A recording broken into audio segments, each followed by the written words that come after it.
আর এবার কেশিয়ারির ছবি দেখাবো। কেশিয়ারিতে বিজেপি পুলিশ ধস্তাধস্তি, অগ্নিমিত্রা পল অবরোধে বসে গেলেন। দেখুন সেই ছবি। কেশিয়ারিতে তীব্র উত্তেজনা।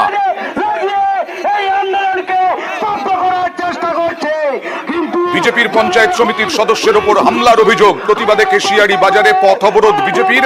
অবরোধ তুলতে গেলে এই রকম অবস্থা হয়।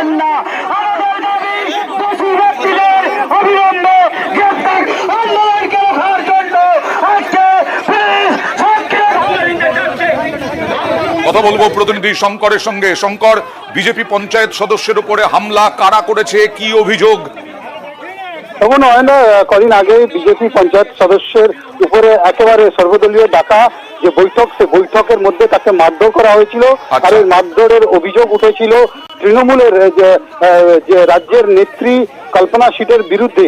এরপরেই বলা যায় যে এই যে ভিডিও ডাকা সর্বদলীয় বৈঠকে মৌমিতাকে এইভাবে কেশিয়ারি পঞ্চায়েত সমিতির অফিস জুড়ে তাকে দৌড়ে দৌড়ে মারধর করানোর ঘটনায় গুরুতর আহত হয়েছিলেন। আর সেই আহত অবস্থায় তাকে দেখতে গেছিলেন রাজ্যের বিরোধী দলনেতা এবং অগ্নিমিত্রা পাল। সেইখান থেকে তারা হুঙ্কার দিয়েছিলেন যে এর প্রতিবাদে ভিডিওকে এইখান থেকে সরানো এবং কল্পনা সিটের গ্রেপ্তারের দাবিতে তারা আজকে এখানে পথ অবরোধের ডাক দিয়েছিল। ফলে যখন ওরা পথ অবরোধ করতে যায় তখন পুলিশ তুলতে যায়, আর পুলিশের সঙ্গে একেবারে বলা যায় দোস্তি শুরু হয়ে যায়। পুলিশের দাবি যে অগ্নিমিত্রা পলের সঙ্গে পুলিশের বচসা ছবি দেখাবো।